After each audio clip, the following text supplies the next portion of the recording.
Chapter 6 of the Return of Tarzan. This recording is in the public domain. The Return of Tarzan by Edgar Rice Burroughs. Chapter 6 A Duel.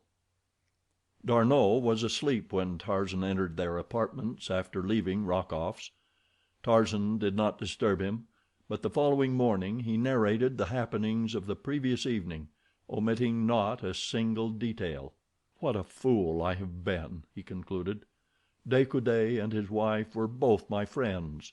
How have I returned their friendship? Barely did I escape murdering the count. I have cast a stigma on the name of a good woman. It is very probable that I have broken up a happy home." "Do you love Olga, De Coude?" asked D'Arnot. "Were I not positive that she does not love me, I could not answer your question, Paul. But without disloyalty to her, I tell you that I do not love her, nor does she love me. For an instant we were the victims of a sudden madness. It was not love, and it would have left us unharmed as suddenly as it had come upon us, even though De Coude had not returned. As you know, I have had little experience of women. Olga de Coude is very beautiful. That and the dim light and the seductive surroundings and the appeal of the defenseless for protection might have been resisted by a more civilized man. But my civilization is not even skin deep. It does not go deeper than my clothes. Paris is no place for me. I will but continue to stumble into more and more serious pitfalls. The man-made restrictions are irksome. I feel always that I am a prisoner. I cannot endure it, my friend, and so I think that I shall go back to my own jungle and lead the life that God intended that I should lead when he put me there." "Do not take it so to heart, Jean," responded D'Arnot. "You have acquitted yourself much better than most civilized men would have under similar circumstances. As to leaving Paris at this time, I rather think that Raoul de Coude may be expected to have something to say on that subject before long." Nor was D'Arnot mistaken. A week later one Monsieur Flaubert was announced about 11 in the morning, as D'Arnot and Tarzan were breakfasting. Monsieur Flaubert was an impressively polite gentleman. With many low bows he delivered Monsieur le Count de Coude's challenge to Monsieur Tarzan.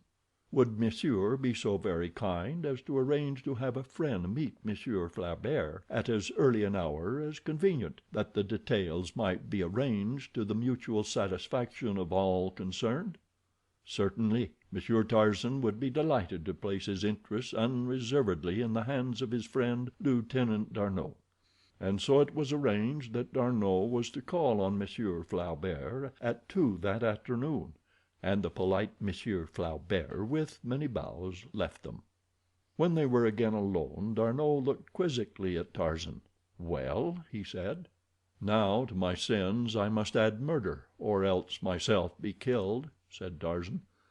"I am progressing rapidly in the ways of my civilized brothers." "What weapons shall you select?" asked D'Arnot. "De Coude is accredited with being a master with the sword, and a splendid shot." "I might then choose poisoned arrows at 20 paces, or spears at the same distance," laughed Tarzan. "Make it pistols, Paul." "He will kill you, Jean." "I have no doubt of it," replied Tarzan. "I must die some day." "We had better make it swords," said D'Arnot. "He will be satisfied with wounding you, and there is less danger of a mortal wound." "Pistols," said Tarzan with finality. D'Arnot tried to argue him out of it, but without avail, so pistols it was. D'Arnot returned from his conference with Monsieur Flaubert shortly after 4. "It is all arranged," he said. "Everything is satisfactory. Tomorrow morning at daylight. There is a secluded spot on the road not far from Etamps. For some personal reason Monsieur Flaubert preferred it. I did not demur." "Good," was Tarzan's only comment. He did not refer to the matter again, even indirectly. That night he wrote several letters before he retired. After sealing and addressing them he placed them all in an envelope addressed to D'Arnot. As he undressed, D'Arnot heard him humming a music hall ditty. The Frenchman swore under his breath. He was very unhappy, for he was positive that when the sun rose the next morning it would look down upon a dead Tarzan. It grated upon him to see Tarzan so unconcerned. "This is a most uncivilized hour for people to kill each other," remarked the ape man when he had been routed out of a comfortable bed in the blackness of the early morning hours. He had slept well, and so it seemed that his head scarcely touched the pillow ere his man deferentially aroused him. His remark was addressed to D'Arnot, who stood fully dressed in the doorway of Tarzan's bedroom. D'Arnot had scarcely slept at all during the night. He was nervous and therefore inclined to be irritable. "I presume you slept like a baby all night," he said. Tarzan laughed. "From your tone, Paul, I infer that you rather harbor the fact against me. I could not help it, really." "No, Jean, it is not that," replied D'Arnot, himself smiling; "but you take the entire matter with such infernal indifference. It is exasperating. One would think that you were going out to shoot at a target rather than to face one of the best shots in France." Tarzan shrugged his shoulders. "I am going out to expiate a great wrong, Paul. A very necessary feature of the expiation is the marksmanship of my opponent. Wherefore, then, should I be dissatisfied? Have you not yourself told me that Count de Coude is a splendid marksman?" "You mean that you hope to be killed?" exclaimed D'Arnot in horror. "I cannot say that I hope to be, but you must admit that there is little reason to believe that I shall not be killed." Had D'Arnot known the thing that was in the ape man's mind, that had been in his mind almost from the first intimation that De Coude would call him to account on the field of honor, he would have been even more horrified than he was. In silence they entered D'Arnot's great car, and in similar silence they sped over the dim road that leads to Etamps. Each man was occupied with his own thoughts. D'Arnot's were very mournful, for he was genuinely fond of Tarzan. The great friendship which had sprung up between these two men whose lives and training had been so widely different had but been strengthened by association, for they were both men to whom the same high ideals of manhood, of personal courage, and of honor appealed with equal force. They could understand one another, and each could be proud of the friendship of the other. Tarzan of the Apes was wrapped in thoughts of the past, pleasant memories of the happier occasions of his lost jungle life. He recalled the countless boyhood hours that he had spent cross-legged upon the table in his dead father's cabin, his little brown body bent over one of the fascinating picture books from which, unaided, he had gleaned the secret of the printed language long before the sounds of human speech fell upon his ears.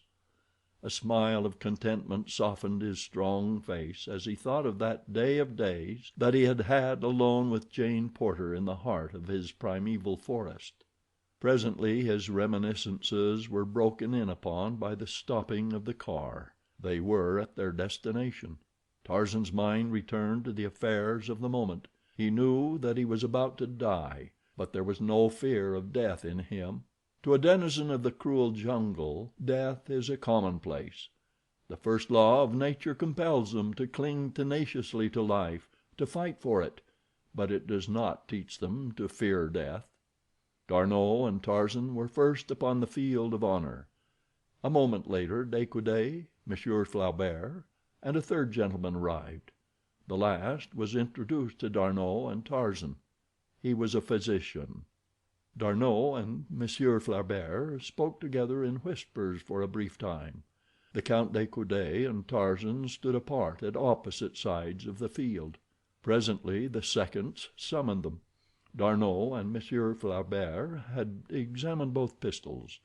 The two men who were to face each other a moment later stood silently, while Monsieur Flaubert recited the conditions they were to observe. They were to stand back to back. At a signal from Monsieur Flaubert they were to walk in opposite directions, their pistols hanging by their sides. When each had proceeded 10 paces, D'Arnot was to give the final signal. Then they were to turn and fire at will until one fell or each had expended the 3 shots allowed. While Monsieur Flaubert spoke, Tarzan selected a cigarette from his case and lighted it. De Coude was the personification of coolness. Was he not the best shot in France? Presently Monsieur Flaubert nodded to D'Arnot, and each man placed his principal in position. "Are you quite ready, gentlemen?" asked Monsieur Flaubert. "Quite," replied De Coude. Tarzan nodded. Monsieur Flaubert gave the signal. He and D'Arnot stepped back a few paces to be out of the line of fire as the men paced slowly apart. 6, 7, 8. There were tears in D'Arnot's eyes. He loved Tarzan very much. 9. Another pace and the poor lieutenant gave the signal he so hated to give. To him it sounded the doom of his best friend. Quickly De Coude wheeled and fired. Tarzan gave a little start. His pistol still dangled at his side. De Coude hesitated as though waiting to see his antagonist crumple to the ground. The Frenchman was too experienced a marksman not to know that he had scored a hit. Still Tarzan made no move to raise his pistol. De Coude fired once more, but the attitude of the ape man, the utter indifference that was so apparent in every line of the nonchalant ease of his giant figure, and the even, unruffled puffing of his cigarette, had disconcerted the best marksman in France. This time Tarzan did not start, but again De Coude knew that he had hit. Suddenly the explanation leaped to his mind. His antagonist was coolly taking these terrible chances in the hope that he would receive no staggering wound from any of De Coude's 3 shots. Then he would take his own time about shooting De Coude down deliberately, coolly, and in cold blood. A little shiver ran up the Frenchman's spine. It was fiendish, diabolical. What manner of creature was this that could stand complacently with 2 bullets in him, waiting for the 3rd? And so De Coude took careful aim this time, but his nerve was gone, and he made a clean miss. Not once had Tarzan raised his pistol hand from where it hung beside his leg. For a moment the two stood looking straight into each other's eyes. On Tarzan's face was a pathetic expression of disappointment. On De Coude's a rapidly growing expression of horror, yes, of terror. He could endure it no longer. "Mother of God, monsieur, shoot!" he screamed. But Tarzan did not raise his pistol. Instead he advanced toward De Coude, and when D'Arnot and Monsieur Flaubert, misinterpreting his intention, would have rushed between them, he raised his left hand in a sign of remonstrance. "Do not fear," he said to them. "I shall not harm him." It was most unusual, but they halted. Tarzan advanced until he was quite close to De Coude. "There must have been something wrong with monsieur's pistol," he said, "or monsieur is unstrung. Take mine, monsieur, and try again," and Tarzan offered his pistol, butt foremost, to the astonished De Coude. "Mon Dieu, monsieur!" cried the latter. "Are you mad?" "No, my friend," replied the ape man, "but I deserve to die. It is the only way in which I may atone for the wrong I have done a very good woman. Take my pistol and do as I bid." "It would be murder," replied De Coude. "But what wrong did you do my wife? She swore to me that—" "I do not mean that," said Tarzan quickly.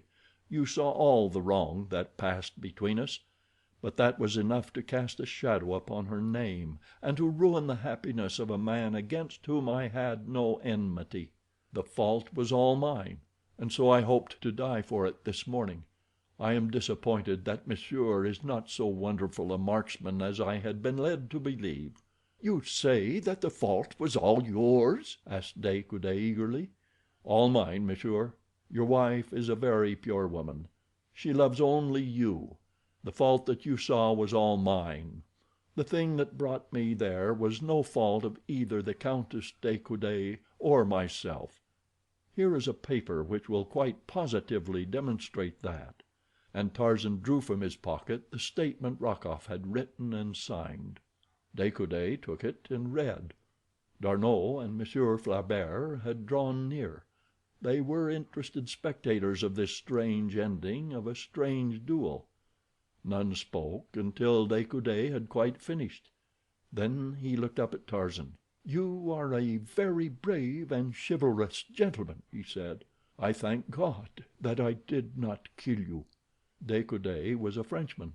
Frenchmen are impulsive. He threw his arms about Tarzan and embraced him. Monsieur Flaubert embraced D'Arnot. There was no one to embrace the doctor, so possibly it was pique which prompted him to interfere and demand that he be permitted to dress Tarzan's wounds. "This gentleman was hit once at least," he said. "Possibly thrice." "Twice," said Tarzan. "Once in the left shoulder and again in the left side. Both flesh wounds, I think." But the doctor insisted upon stretching him upon the sward and tinkering with him until the wounds were cleansed and the flow of blood checked. One result of the duel was that they all rode back to Paris together in D'Arnot's car, the best of friends. De Coude was so relieved to have had his double assurance of his wife's loyalty that he felt no rancor at all toward Tarzan. It is true that the latter had assumed much more of the fault than was rightly his, but if he lied a little he may be excused, for he lied in the service of a woman, and he lied like a gentleman. The ape man was confined to his bed for several days. He felt that it was foolish and unnecessary, but the doctor and D'Arnot took the matter so to heart that he gave in to please them, though it made him laugh to think of it. "It is droll," he said to D'Arnot, "to lie abed because of a pin prick. Why, when Bolgani, the king gorilla, tore me almost to pieces while I was still but a little boy, did I have a nice soft bed to lie on? No, only the damp, rotting vegetation of the jungle. Hidden beneath some friendly bush I lay for days and weeks, with only Kala to nurse me. Poor faithful Kala, who kept the insects from my wounds and warned off the beasts of prey. When I called for water she brought it to me in her own mouth, the only way she knew to carry it. There was no sterilized gauze, there was no antiseptic bandage, there was nothing that would not have driven our dear doctor mad to have seen.